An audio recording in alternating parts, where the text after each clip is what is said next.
And welcome into the Ranch Sit Down. Today, our guest, former rodeo cowboy from Weatherford, Texas. Joining us, it's Wynn Williams.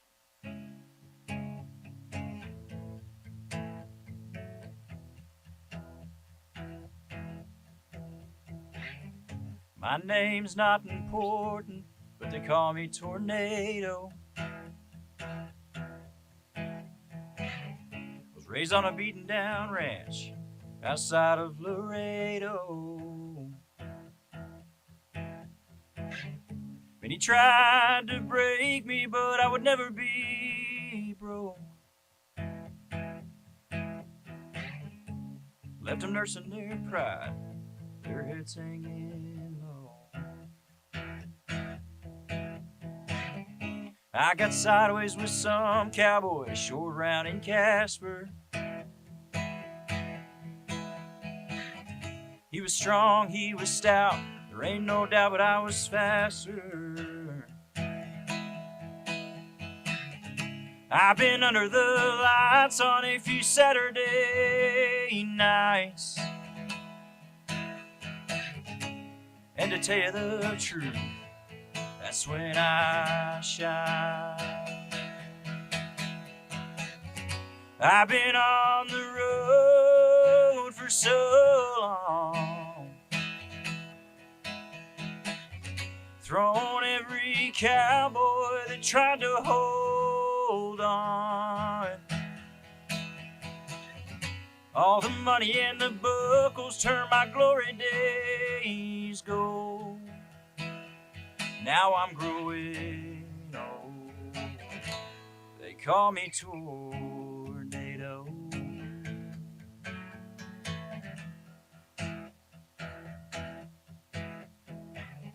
Five-time horse of the year, I had a good run.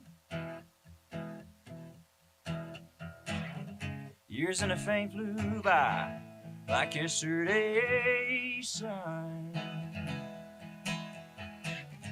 Every man used to fear me when he drew my name.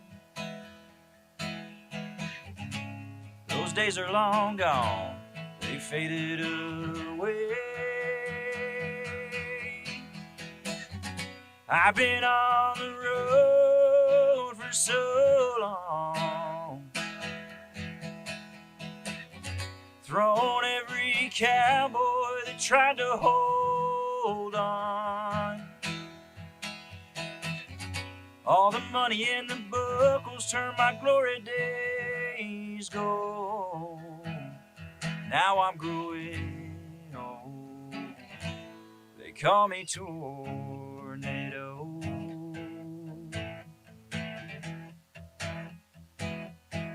They call me Tornado.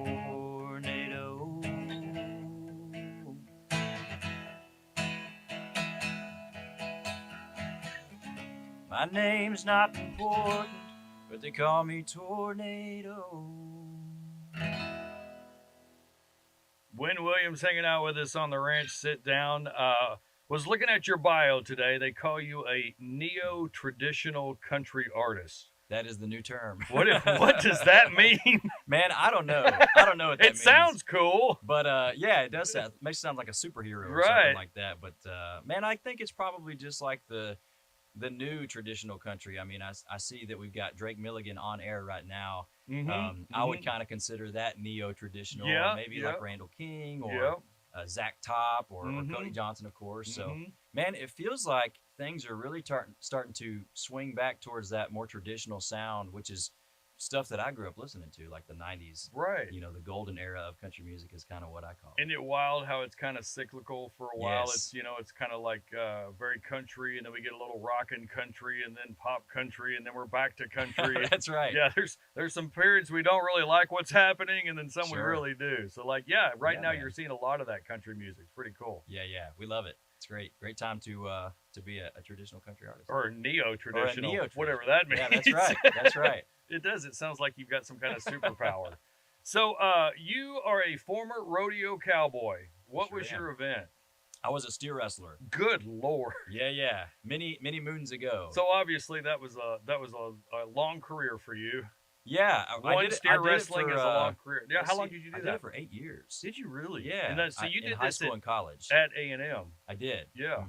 I did it at Weatherford College as well for 2 years.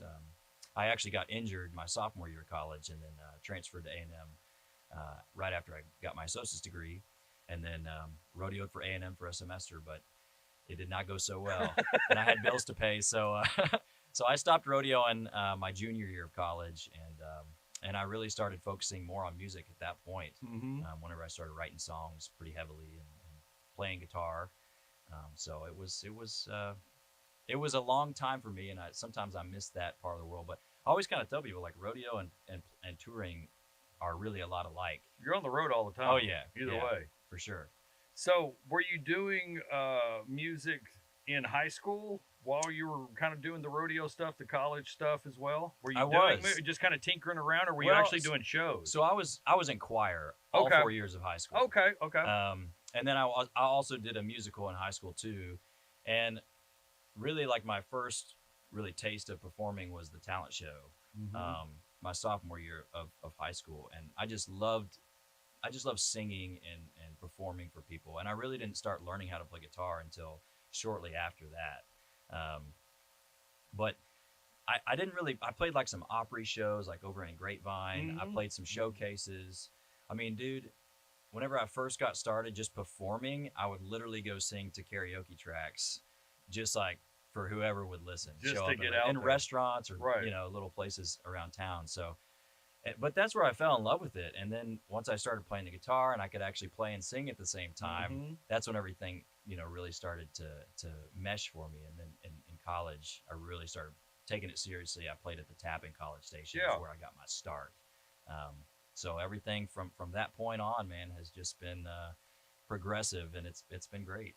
They always say, and I hear from so many artists, and whenever any young artist will ask me, I'll say the same thing. And what you just said, any opportunity you can get to get in front of a crowd, because that builds that stage presence. Because you hear from so many of the big Nashville record labels, they're like, yeah, there's this new guy from Texas, and we signed him, and he's up here, and he's like blowing everybody else away. It's like because they've been doing it on a stage for 10 years. You build that presence is something that it can't be taught. You just have to go up there and do it. So like even singing karaoke tracks was part of your process. It was part of the process, man. And what was your big karaoke song? Do you remember the one that you just nailed? Like it was "Your Man" by Josh Turner. Oh, was it really? Yeah, that was the song. You kind of have that Josh Turner-ish voice that you could do that. Yeah, a bit of a baritone voice. Right. Yeah. Long Black Train. That's right. That one. Yeah. Yeah, man. That's awesome. So you go to A&M, where a lot of really good Texas singer-songwriters go as well. So I guess if you're going to get out of rodeo, it's a good jumping point is A&M as a songwriter. That's right. That's kind of a lot of pressure, though, isn't it? When you know the guys who... Man, when you don't know what you're doing, there's like no pressure at all. And to this day, sometimes I wonder if I know what I'm doing.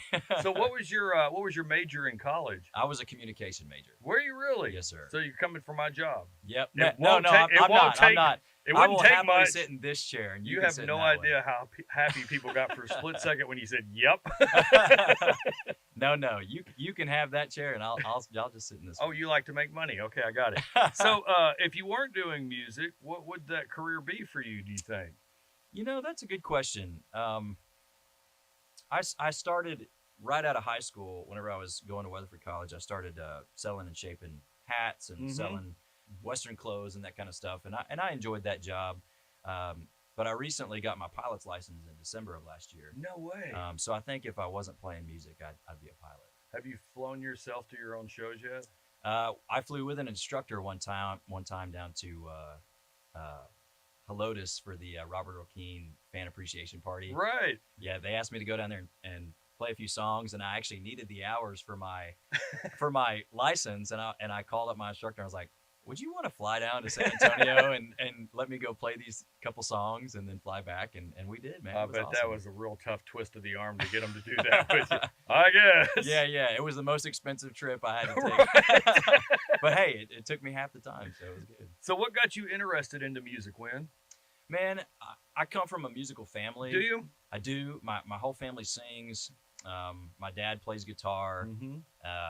Actually, my grandfather, he used to have a band and they used to play around Fort Worth in the area. Really? His name was Warren Edwards. This was back in the '60s, '70s. But they played a bunch of Western swing music and stuff like that. But yeah, I think it kind of just runs in the family to some degree. And like I said, I've always loved singing, which is why I was in choir for 4 years. But man, there was just always something that drew me to trying to do this for a living. I did the internship thing. I've worked the 9 to 5, and there's no way I can sit behind a computer all day long. That's not who I am. And sometimes whenever I think about it, I'm like, man, how lucky am I that I get to do this for a living? Right. I work for 90 minutes a night, really. Well, so it's. You make it out more glamorous than it has been. I've been on the road with bands and seen it. It is not an easy gig. I mean, 90 minutes is really neat, but there's a lot of years of work that goes into getting to that 90-minute point. You're exactly right. I always tell people that the 90-minute show or even the 60-minute show, if we're opening for somebody, is like, dude, it's like 5 or 10% of what we do as artists. Right. So, yeah, it's a hard gig. You're absolutely right about that. How hard is it when you're first starting for those venues? They're like, well, you're only working for 90 minutes, so I'm only going to pay you this. They don't realize the hours it took you to get there and the hours to set it up and the hours to get it torn down and then head back off. Yeah. So that part actually kind of came naturally to me because I can just go reach out to somebody. I don't have a problem being told no, so I can reach out to somebody, and if I get told no, it's no big deal. I'll just move on to the next one. Right. I'll tell you the toughest part as an artist that's just starting out, you are in this situation, and this also happens even at my level now. You always have this cart before the horse situation, okay? And when you're starting out, the way that transpires is you're trying to go play full band shows. Right. Right? Right. Well, you can't book those full band shows if the venues if the venues don't know who you are and you're not playing full band shows, the venues are not going to book you. Right. You cannot get booked to play a full band show if you don't have a full band. and dude, that's like the hardest part really is like getting started and getting enough gigs on the books. I've heard that. Just getting a month of shows lined up and then the next month and then the next month. That's really the hardest part as a young artist starting out. I've heard that from so many artists where the lead singer, the front man, doesn't get paid for the longest time. Yes. You want to make sure your band is paid. So you barely have enough to, split with the band. You don't get paid, but you moved on down the road to the next show. Yeah, that's exactly right. Tough. Yeah, it is tough. It is tough. And really, like, the best thing you can do as a young artist is just literally go play, like we were talking about. Go play for, dude, $200, $300, and put that money in your pocket, solo acoustic, and then put that money towards maybe you get a Green Hall opening spot for somebody. Right. They don't pay very well, but guess what? You just put $1,000 in your pocket from your acoustic gigs, so now you can go pay a band to play with you. And now you're in front of a big crowd. Yeah, exactly. Yeah. Exactly. So it's a bunch of that kind of stuff, man. I mean, just literally, what's the saying? Robbing Peter to pay Paul is kind of what you're doing as a young artist getting established. I mean, to this day, we still encounter that. I mean, I'll go play a corporate gig, and that allows me to go play an opening show for somebody else. You want those corporate gigs, don't man. You? Those are the best. I hear that from everybody. Like, I would do private gigs all day long. But the thing about, I mean, yes, the private gigs are that paydays, pays the bills. But at the same time, like, the private gigs don't always move the needle. I mean, you've got to go get in front of people. So that's, and man, it's a juggling act. The Green Hall's not calling. Well, I heard you did a private gig. So right, exactly. Yeah. Exactly. Golly. So what is the next big goal for you? Where do you think, every artist has these goals that they like to set for themselves, attainable goals, and then you move on to the next level. What's the next one for Wynn Williams? Man, right now we are pushing hard to get ourselves a booking agent. Okay. Okay. Before COVID, we were with WME. Yeah. And then everything, and then hit the fan, and and I've been booking myself for the past however long this has been, 3 years, 4 years. That's a full-time job in itself. Yeah, it's a thankless job. I'll tell you that. Yeah. But that's our next big step is to get that booking agency lined out, and then I think a lot of other stuff is going to start to fall into place. I just got new management, and we're really fired up about some stuff. I mean, they're working their tails off. so I can go do stuff like this. Right. So So when you book, do you book as Wynn Williams or representing? No, Wynn no. Williams? Well, the good thing I'm is, like, calling for Wynn Williams. yeah, exactly. Yeah, this is yeah. No, I've been doing this for so long. I've got a great relationship with pretty much every buyer and every, I bet. Yeah. every venue that we played, we've got a really good relationship with. Mm-hmm. And sometimes the date doesn't work out, or maybe the money doesn't work out, or something like that. But like I said, man, I'm not afraid of being told no. So I'll just call somebody or send somebody an email and say, hey, can I hop on this date with so and so? Or hey, I've got this date open. I'm trying to fill it so I can route somewhere else. Can you make this happen? So you're having to look at other guys and gals' concert calendars as well to try to find things that work for 100%. you on the road. Mm-hmm. That's amazing. Yep. That is a lot of work. If you're a young artist listening to this, that's a great way to, to find out what shows you can get on. I mean, I'm sharing tricks of the trades here, right? And it's a competitive situation, but if you just get on Mike Ryan, get on Casey Donahue, get on Randy Rogers, Randall King, go get on their websites, see where they're playing, and then email their booking agent or email their management and just see if the support spot is available. And if it is and the money works, go do it. It never ceases to amaze me how cool this music scene is, and everybody's always trying to help everybody else out. Yeah. And it's so good. And like, I've heard artists talk about how I got on this, this show with, Josh Ward or whatever. And then Josh Ward was down the road a couple of months later, and they were looking for an opening band. And he's like, hey, I had this guy open for me a couple of weeks ago. He was great. You should call him. Yeah. Like, Josh has done that with our Ranch Music series. I mean, it's really cool that kind of stuff happens in this scene. Absolutely. Couple of quick questions for Wynn Williams. What is your favorite food to eat on the road? Oh, boy. Oh, and it's probably brisket, because you get that all the time. Yeah, every town we go to has the best barbecue in Texas. And you're not going to argue with them. Right. Man, I love a good Brahms cheeseburger and a milkshake. You get the bag of burgers ever? No, I have to limit myself. I will destroy a bag of burgers. Dude.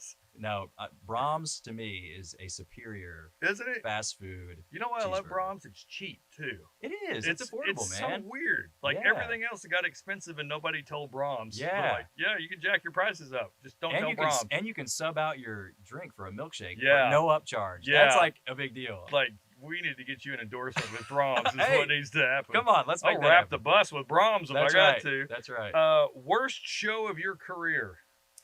Oh, boy.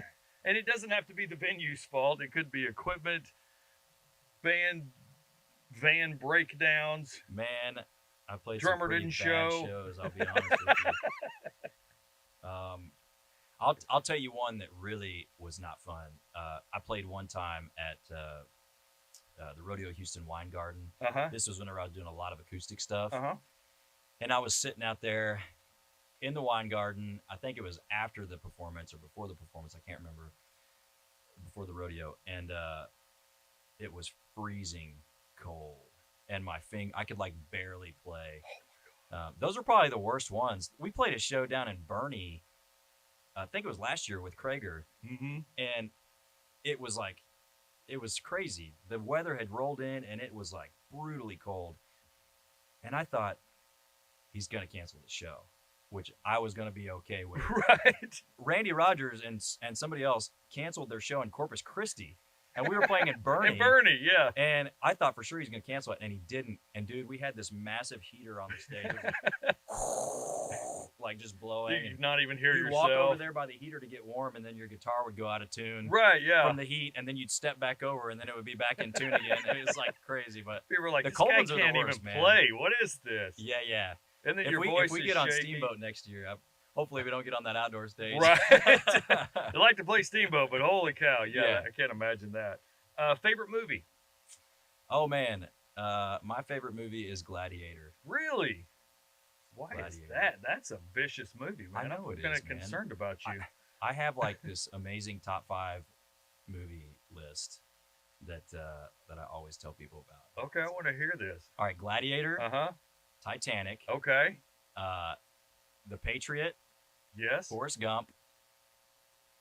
Man, this is good. This is a good list. This is a really good list. And the 5th one is Saving Private Ryan. That's a really good list and a diverse list. Except Let's for, see. Yeah, Saving Private Ryan. Yeah, so you're a Tom Hanks fan. I am a Tom Plus, you didn't Hanks have Castaway in there as well. Hey, that's a great movie That's too. a good movie too. Fun fact about Castaway, I never realized this. They do not play music in that movie until the very end. Yeah. Whenever he's leaving. Isn't that crazy? Yeah, yeah. I have goosebumps. That's pretty weird. That's the weirdest movie. I went and watched it in the theaters. Oh, and it was really? like, this is a lot of just quiet. This is Yeah. really bizarre. Mhm. Yeah, but what a cool concept. Your favorite singer right now? Man, I'm a big fan of Drake Milligan. Yeah. I'm a huge He's got fan. a I think cool his, voice, I think yeah. his vocals are great. I think his songs are great. I think Mhm. the production is great. He's a really nice guy. I met him in Nashville. Never met him. I walked up to him to introduce myself, and he turns around and he goes, "Hey, Wynn." Before I even had to say anything, I was like, "Oh, that's pretty cool that he knows who I am." That is cool, yeah. But we're actually going to be playing with him up in Colorado in September, so we're Very excited cool. about that. You are excited. All right, last question. Allsups or Buc-ee's? Ooh, I'm going to go Allsups I like you. because You can stay. Buc-ee's is a madhouse every time. Man. We'll skip Buc-ee's to go to Love's or something like Yeah. that. You feel like a zombie when you're walking around Buc-ee's? I don't feel know like what it is. everybody in there There's is just just so- wanting, just like woke up and wanted to ruin my day. I'll be standing in front of this guy's way the whole time. Yes, exactly. With their shopping carts full of crap, Yeah. and you're like, "Don't you have somewhere to be?" You need 47 pairs of socks with a Yes. beaver on it. Yeah, yeah. So how about one more song from Wynn Williams? Yeah, man, let's do it. This is a song that we just put out a Mhm. couple weeks ago. We got a bunch of new music coming out this year Great. that we're really excited about, and we're getting back in the studio this year too, so we can put together a full-length record. So this is called "Hear You Say It."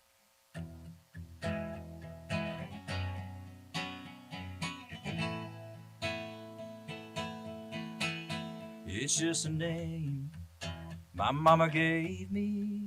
It's just a thing people call me. Something I sign at the checkout line. It's just a name. But to hear you say it, the way that it rolls off of your lips, girl, that never gets old. I would fly all day, I would drive all night, do whatever it takes for the rest of my life just to hear you say it. It's just a word, 4 letters long, saw it on a tattoo, heard it in a song, written in a heart, on a Valentine card. It's just a word. But to hear you say it, the way that it rolls off of your lips, girl, that never gets old. I would fly all day, I would drive all night, do whatever it takes for the rest of my life just to hear you say it. Put it on repeat, over and over and over again.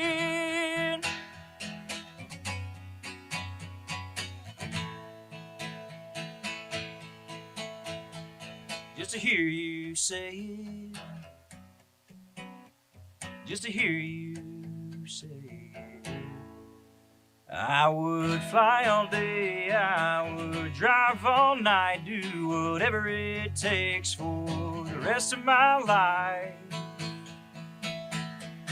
Just to hear you say it. Just to hear you say it. I want to hear you say it.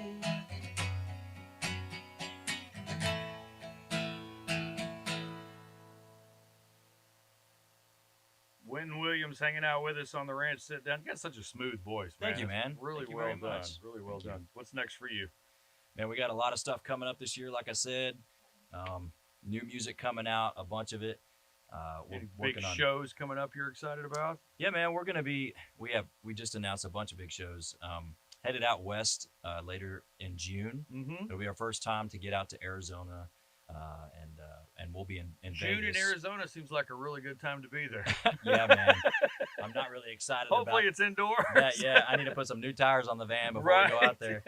But yeah, man, we got a bunch of shows this year, and like I said, if we can get some things lined out that we're working on right now, then we're gonna have a really big 2024, and it'll lead into 2025 really smoothly. So. Just encourage everybody to go follow us on social media and check out the website wynwilliamsmusic.com and listen to my music anywhere you get it and share with your friends. And any booking agents out there, give one a holler. That's please, right. Please. Yeah, Wynn man. Williams, buddy, thank you so much for chatting with us. Best of luck and be safe out there. All right. Take care, Shane.